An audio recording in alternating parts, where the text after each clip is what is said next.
बिस्मिल्लाहिर्रहमानिर्रहीम अस्सलाम वालेकुम। Welcome to the lecture of my sequel. ये हमारा माई सीक्वल सीरीज़ का जो थर्ड ट्यूटोरियल है और इस ट्यूटोरियल में हम लोग देखेंगे कि टेबल को कैसे क्रिएट करते हैं। पिछले वीडियो में देखा था कि आपने कैसे माई सीक्वल को जो है इंस्टॉल कर सकते हैं और उसमें हमने देखा था कि कैसे हम डेटाबेस को क्रिएट कर सकते हैं। अपने जो है माई सीक्वल में कुछ इस तरह से जो है टेबल डाटा क्रिएट कर सकें।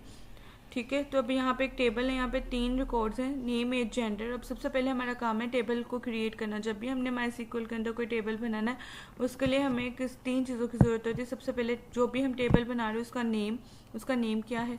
हम एक ही डेटाबेस के अंदर मल्टीपल टेबल्स बना सकते हैं, तो उस टेबल में उसके लिए हमें हर टेबल का नेम चाहिए होगा। उसके लिए दूसरे नेम की हमें ज़रूरत होती है, उसका जो है कॉलम कौन कौन सा होना चाहिए, उसका नेम क्या है। जैसे आप यहाँ पे देखो 3 कॉलम है, नेम और एज और जेंडर। इसके बाद हमारी तीसरी चीज़ है वो कॉलम की डाटा टाइप क्या होगी, मतलब कि जो हमने कॉलम डाटा आ रहा है उसकी टाइप क्या है। जैसे आप देख लें यहाँ पे जो नेम है उसकी डाटा टाइप बनेगी स्ट्रिंग।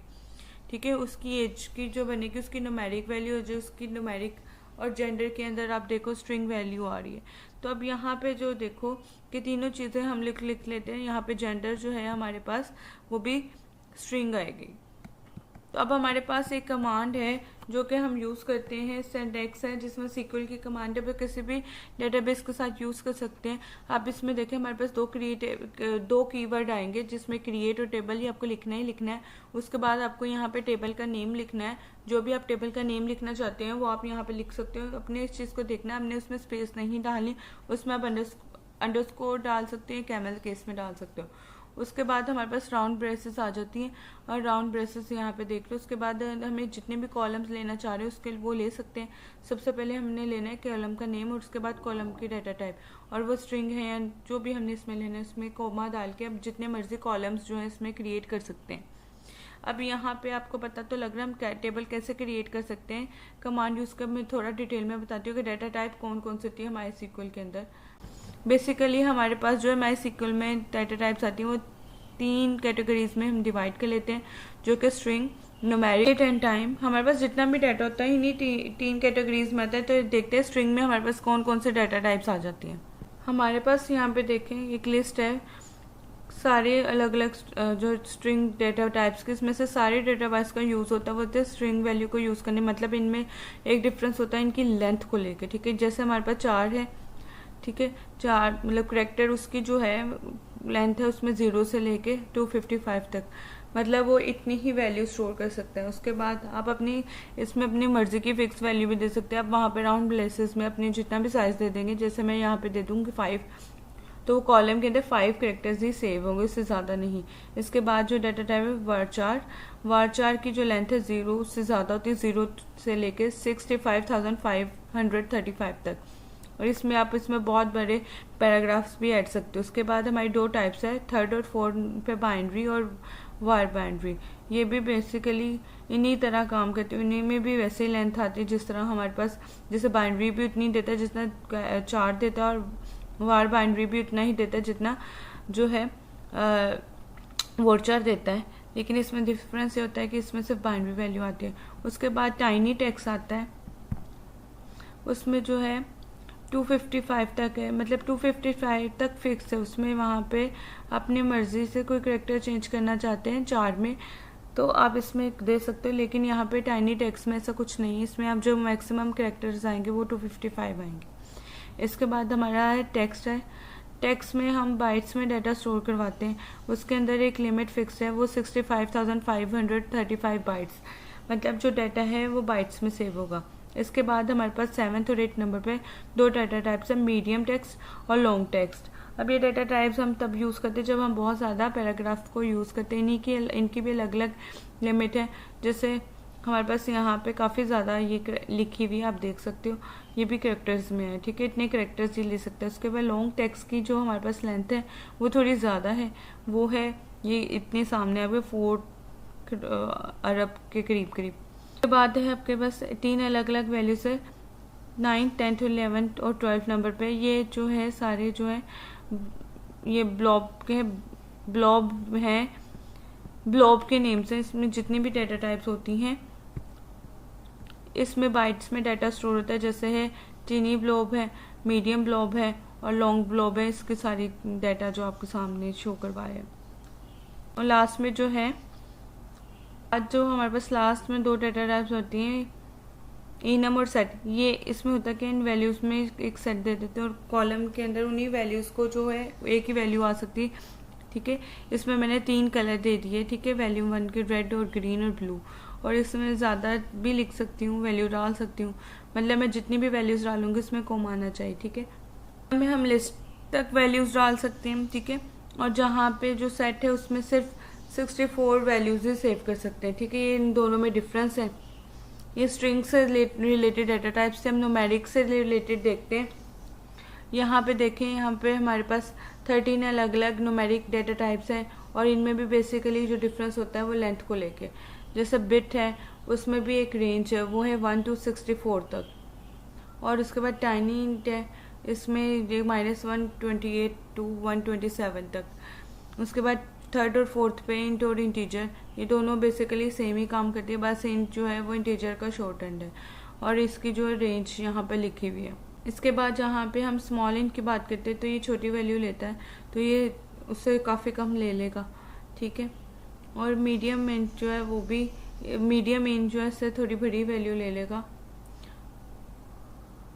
और इसके बाद बिग इंट है 7 नंबर पर, उस पर हम बहुत ज़्यादा वैल्यू ले सकते हैं, ठीक है। अगर आप देख लें 4 नंबर स्टोर करवाने आप इसको यूज़ कर सकते हैं, फ़ोन नंबर जो है जैसा मोबाइल नंबर।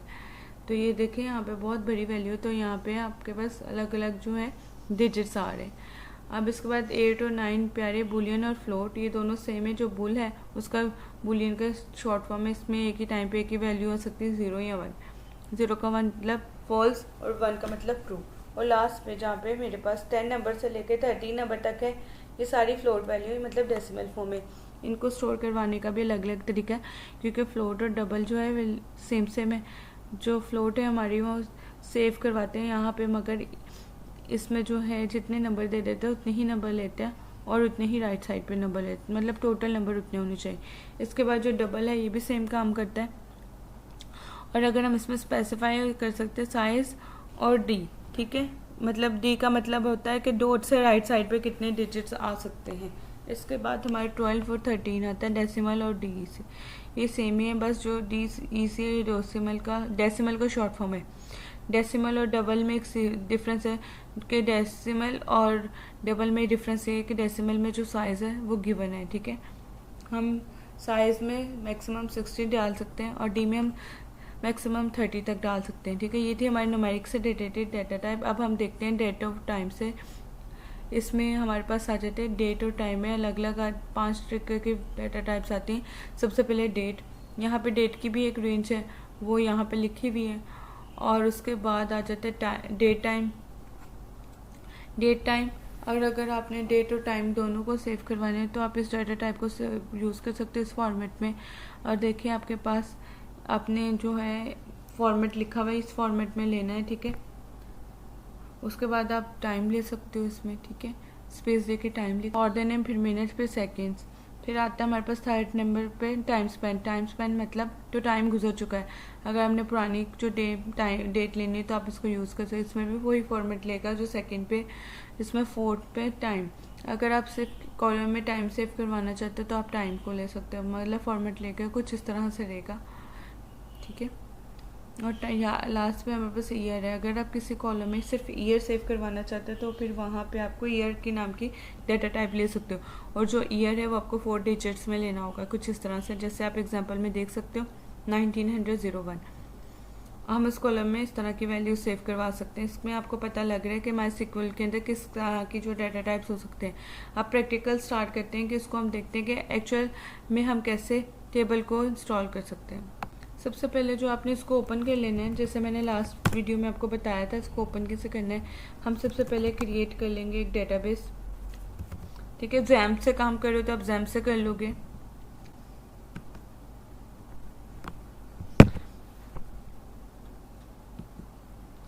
यहाँ पे मैंने एक डेटाबेस क्रिएट कर लिए। स्टूडेंट्स के नाम की, जैसे मैंने लास्ट वीडियो में बताया था, आप क्रिएट डेटाबेस स्टूडेंट लिख के जो है डेटाबेस को क्रिएट कर सकते हो। यहाँ पे लेफ्ट साइड पे आपके पास जो है टेबल्स के नेम, डेटाबेसेस के नेम आ रहे हैं।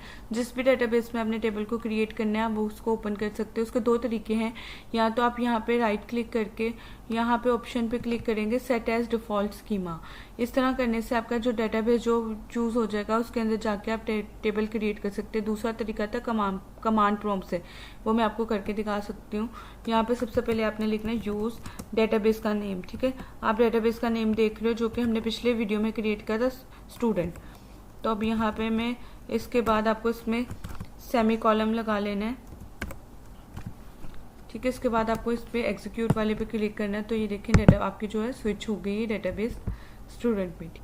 ठीक है, देखो यहाँ पे ग्रीन कलर में आ गया, इसका मतलब जो आपका डेटाबेस जो है यूज में आ चुका है। अब इसके अंदर आप जाके टेबल क्रिएट कर सकते हो। तो देखिए अभी यहाँ पे कोई टेबल क्रिएट नहीं किया, हम सबसे पहले एक टेबल क्रिएट कर लेते हैं। उसकी कमांड लिखेंगे क्रिएट टेबल।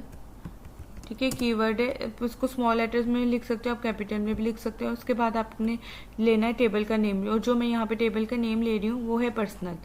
ठीक है, उसके बाद मुझे अपने राउंड ब्रश से स्टार्ट करने, मुझे नीचे जाके उसको क्लोज कर देना है। ठीक है, अब इसके अंदर आके इसके अंदर आपको कॉलम के नेम देने हैं जो कि मैं इस टेबल में बनाना चाह रही हूँ। ठीक है, मैं बेसिकली इसके अंदर मैं 5 अलग अलग कॉलम्स बनाऊंगी। तो सबसे पहले मैं जो है आईडी के लिए लूंगी। अगर मैं लिखूंगी आईडी, उसकी डाटा टाइप ले ली इंट। ठीक है, इसके बाद मैंने यहाँ पे कॉलम कॉमा लगाया। इसके बाद मैं दूसरा लूंगी नेम, जहाँ पे स्टूडेंट का नेम आएगा, और उसकी डाटा टाइप मैं ले रही हूँ वाचर। ठीक है, और अब मैं यहाँ पे लिमिट भी फिक्स कर देती हूँ। आपका नेम है वो मैक्सिमम जो है 40-50 कैरेक्टर से ज़्यादा नहीं होते, तो मैं यहाँ पे जो ले लूँगी 50। और फिर यहाँ पे जो मैं लूँगी कॉलम, अब यहाँ पे बर्थ लिख देते हैं, बर्थ अंडरस्कोर डेट। तो यहाँ पे अब डाटा टाइप ले लेंगे डेट। ठीक है, उसके बाद मैं उसका फ़ोन नंबर ले रही हूँ, और यहाँ पे मैं वर्चार में लूँगी। तो यहाँ पे भी मैं कैरेक्टर्स जो है 12 फिक्स कर देती हूँ। ये मोबाइल नंबर जो है वो आपको पता है 11 डिजिट्स का होता है। तो उसके बाद अगर कंट्री कोड भी दें तो 12 तक चला जाएगा। ठीक है, लास्ट में मैं ले रही हूँ जेंडर, बल्कि हमारे पास जो है वो 11 का होता है, तो मैं यहाँ पे 11 ले लूँगी। 11 डिजिट्स होते हैं, तो मैं जेंडर लूँगी, ये भी हम वाचर ले लेंगे। ठीक है, और उसके बाद इसकी लिमिट में डाल देती हूँ 1, मतलब 1 की, इसलिए अगर मेल है तो M सेव करवा दें, नहीं तो अगर फीमेल है तो 2 आ जाएगा। ठीक है, F आ जाएगा। तो यहाँ पे मैंने 5 अलग अलग कॉलम्स लिए। ठीक है, ये देखो इंटीजर ले लिया। अब यहाँ सारी डाटा टाइप्स भी मैंने साथ में मेंशन कर दी। अब मैं इसको रन करती हूँ। तो ये देखिए यहाँ पे ग्रीन आ चुका है, इसका मतलब है हमारा टेबल जो है वो क्रिएट हो चुका है। अभी यहाँ पर राइट में आके ऊपर यहाँ पे रिफ्रेश का बटन जो है इस पर करती हूँ। तो यहाँ पे देखो, यहाँ पे टेबल जो है, यहाँ पे टेबल क्रिएट हो चुका है। यहाँ पे देखो पर्सनल नाम का एक टेबल जो है क्रिएट हो चुका है।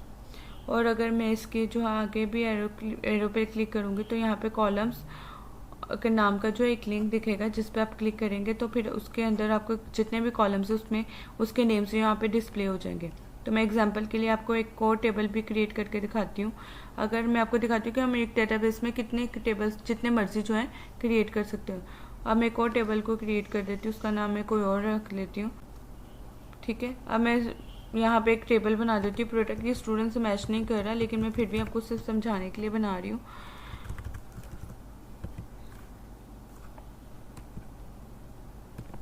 मैं इसमें 4 अलग अलग कॉलम्स लूँगी, जैसे प्रोडक्ट आईडी PID लिख लेती हूँ, वो इंट होगी। उसकी डाटा टाइप रख ली इंट। फिर उसके बाद मैं प्रोडक्ट के नेम के लिए ले रही हूँ P नेम ले रही हूँ। तो उसका जो है मैं इसमें वाचर में स्टोर करवा दूँगी, इसमें भी लिमिट लगा रही हूँ 50 कैरेक्टर्स की। इसके बाद जो है जो भी प्रोडक्ट बनाने वाली कंपनी उसका नेम सेव करवा दूँगी कि P कंपनी नाम से जो मैं एक कॉलम बना रही हूँ उसका नाम भी वाचर ले लेती हूँ, उसमें भी 50 की लिमिट लगा देती हूँ।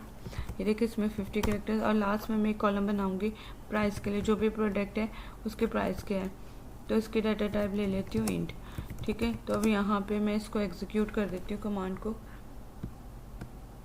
तो यहाँ पे देखो, यहाँ पे जो है हमारा यहाँ पे ग्रीन साइन आ रहा है, ठीक है। तो अब यहाँ पे मैं रिफ्रेश करके आपको दिखा देती हूँ। तो यहाँ पे मेरे पास 2 टेबल्स आ चुके हैं, ठीक है। ये देखो, पर्सनल और प्रोडक्ट। अभी इन टेबल्स के अंदर कोई डाटा तो नहीं है, डाटा इसमें इंसर्ट कैसे करवाना है अब मैं अगली वीडियो में हम देखेंगे। इस वीडियो को अगर आप देखना चाहते हो MySQL वर्कबेंच में देखना चाहते हो, उसके लिए आपको क्या करना होगा, आप इसके आगे नाम के आगे ओवर करेंगे तो आप इसके अंदर एक आइकन दिख रहा होगा जो कि एक टेबल का आइकन है। जैसे ही आप इस पर क्लिक करेंगे तो यहाँ पे इसके पास आपके पास टेबल का स्ट्रक्चर खुल जाएगा, ठीक है। जैसे हमारे पास 4 रो के कॉलम्स थे, ठीक है, वो बन गए, ठीक है। अब क्योंकि इसके अंदर कोई भी डाटा नहीं है तो यहाँ पे हमें कुछ दिख भी नहीं रहा, तो इसीलिए हम दूसरे टेबल का भी स्ट्रक्चर देखना चाहते हैं। तो उस पर भी आप माउस ओवर करके आइकन पे क्लिक करेंगे जो टेबल का आइकन है, तो ये देखिए, ठीक है। इसमें हमने जितने कॉलम्स ऐड किए हैं वो सारे आ गए, और जो भी टेबल को शो करने की कमांड है वो ऊपर आ रही है, सिलेक्ट स्टैटिक फ्रॉम। इसमें हम आगे भी इस कमांड के बारे में हम आगे पढ़ेंगे कि इसको कैसे, इस कमांड का मतलब क्या और इसको हम कैसे अलग अलग टेबल्स में शो करवा सकते हैं। Thank you.